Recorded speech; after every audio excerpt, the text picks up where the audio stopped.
Good morning, good morning. Welcome to Our Talks to Anthony. Today we're going to have a insightful conversation. For those that are new to the channel, we make mental health conversations and content that's going to be beneficial to your personal development in addition to your well-being. However, in today's conversation, we're going to be talking about conquering anxiety, effective tools, and techniques for managing stress. I want us to take in consideration because anxiety isn't just, a feeling of being stressed. It's something that tightens your chest. And also, too, it's a fear of, when something's going wrong and it doesn't even feel as if that, I was fine, like things were fine, and now I'm feeling as if I'm exhausted mentally, physically. I got my hands, my palms of my hands are sweaty. What's going on? And like how can I be able to mediate this thing where things can be more manageable? And we're gonna be able to talk about those tools today. I want to be able to give us the reset, make sure that we feel grounded, make sure we feel comfortable in our skin, and we're able to kind of manage this anxiety. You're not the only one.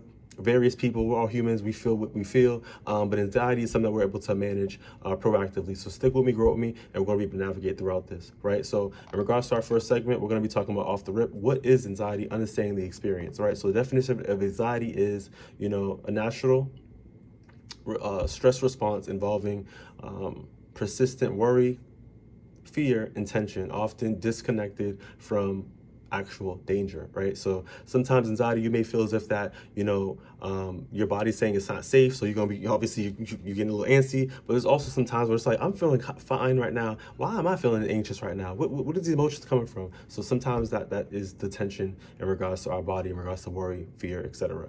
Right? So the anxiety loop is a trigger, worry, we have physical symptoms, avoidance, temporary relief, and then it repeats. So it's a cycle, right? So I wanted to kind of give us some insight in regards to the loop. And so let's talk about some common forms of anxiety, right? So we have generalized worry, we have social anxiety, different environments that we're at. Imagine doing a public speaking, you feel me? You ain't even ready for that. Someone threw you on the spot. How you gonna feel? You gonna be able to read thoroughly and proactively that little passage, or how's that thing gonna be for you, right? So I really want us to kind of think about these things. There's also 2 panic attacks. So we have healthy anxiety as well, and we also too have performance anxiety. So there's various types of anxiety, and we're going to be able to navigate throughout that, right? So what anxiety isn't, right? So anxiety is not a weakness, overacting, or a lack of toughness. It's your nervous system's stuck in high alert. Like I said, everybody's body is different. However, the stress is starting to rise, the anxiety is coming, and we're like, what's really going on? And like I said, sometimes even you get the sweaty palms, or even your face starts sweating because it's like it's in that high alert.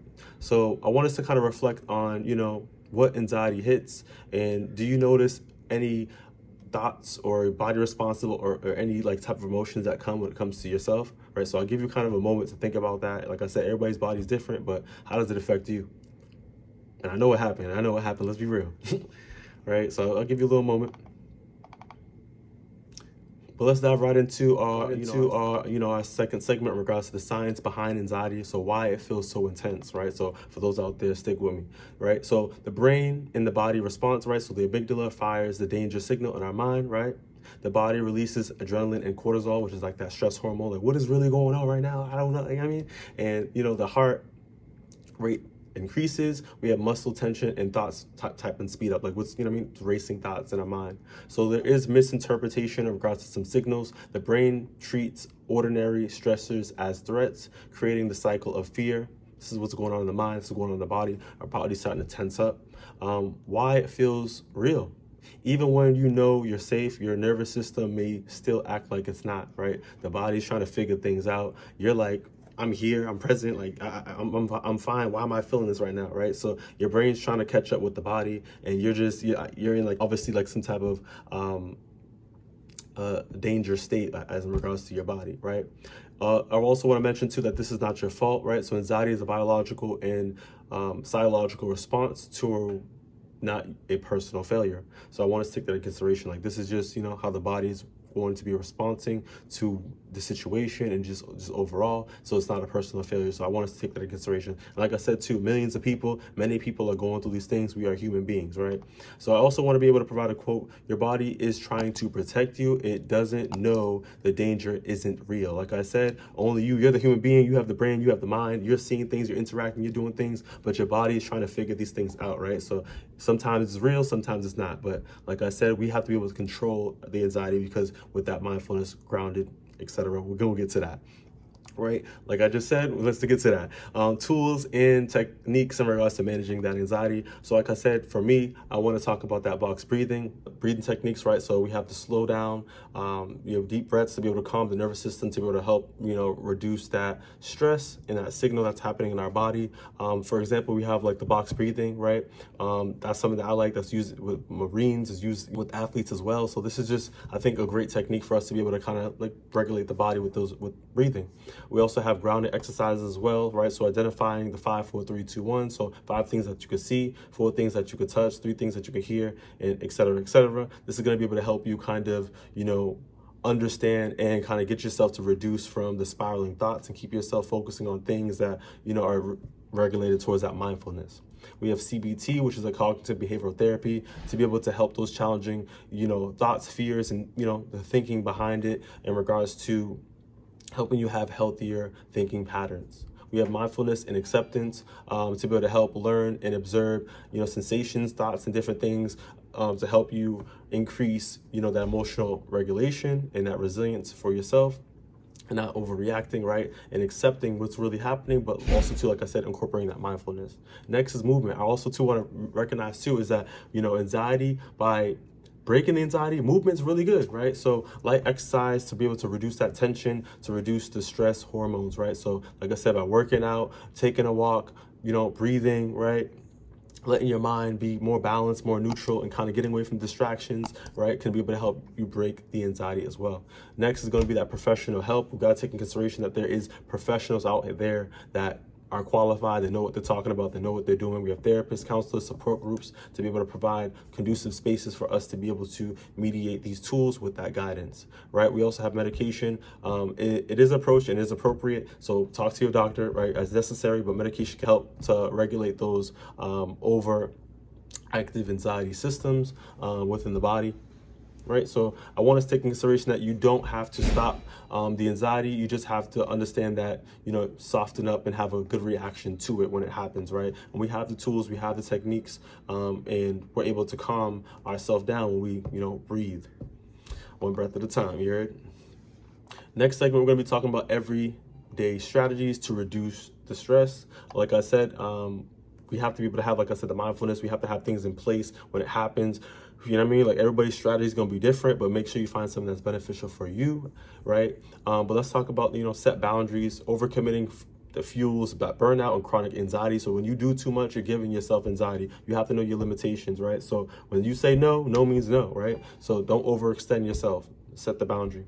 Next is going to be routine and rest, right? So consistent sleep, when you're giving yourself the necessary sleep that you need. I made a video on this, so go check that out as well. Like sleep is very important. It's very crucial, right? And it helps us kind of regulate our mind and reduce the stress, which helps, with the anxiety as well, it comes to our nervous system.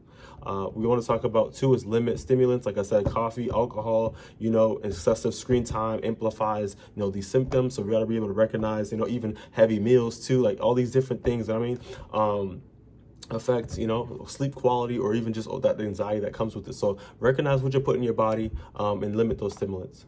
Next is going to be able to create that safe space. So, soft lighting, grounding scents, right? So some people have those melatonin, like, candles or sprays and stuff like that too to help. But overall, you want to make yourself like a nice soothing environment to be able to help, you be calm and have a good conducive mood. Next, let's talk about building your support system. Open up to friends, groups, loved ones, and talk about these things. Talk about the anxiety. Talk about, make those connections. Make your load lighter for yourself. Do things that are gonna be more beneficial to your health, right? Anxiety, depression, all these different things affect our body, right? Affect our life expectancy, affect the way that we interact with other people, right? So I really want us to take in consideration that, we can improve our ways, but we have to be able to have some type of understanding and mindfulness with our lives and our approach to these things as well. We have the tools, but we have to what? We got to use them, right? So small steps create the big changes, right? But the ball's in your court. Do one thing at a time, right? But building the small habits will be able to help us reduce the overall stress week after week or time after time. Next segment, let's talk about hope and healing. So reclaiming inner calm, right? So we got to be able to remind ourselves that, keeping us calm is only going to help us, right? Keeping you from the floor up and keep getting you mad and dysregulated is only going to keep you, in a situation that you don't want to be in. So I really want us to get more prone to healing, be more prone to being more mindful, being more balanced, right? And keeping yourself in your, reclaiming yourself and being like I said, that inner calmness. So let's talk about the healing is gradual. So some days, it's going to be harder than others, but you got to realize that, your progress is in the process, right? So we're still working towards our goal. We're still working on healing. We're still working on managing ourselves. So be easy on yourself with that compassion.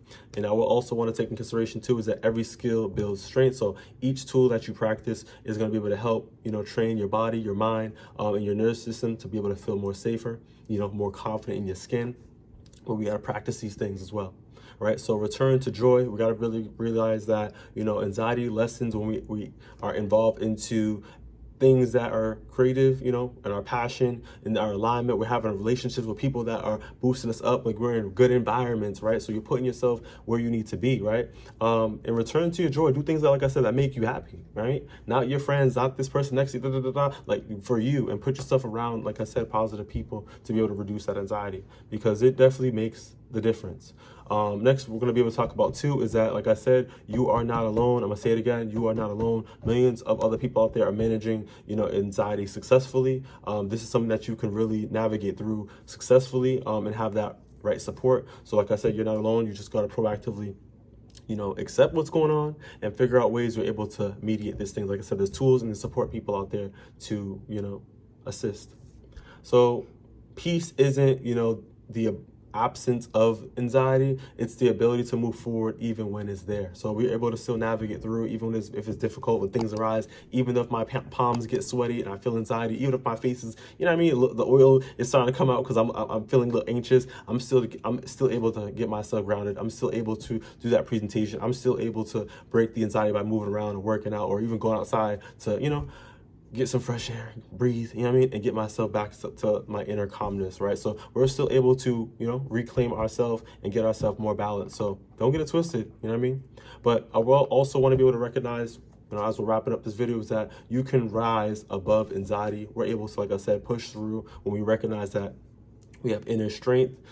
These situations, these fears, these urges, these thoughts, these racing things that come into our minds don't have that capacity to fully take over us, right? We have the tools, we have the power, we can face them, we can have the ability to heal, right? Do the proper things, have understanding, and continue to be able to regain that courage and that control, right? So I really want to take in consideration that we don't got to be really roaring out about our worries. We're able to still be able to strengthen and navigate and survive through them. So if you found this video was beneficial, give it a thumbs up.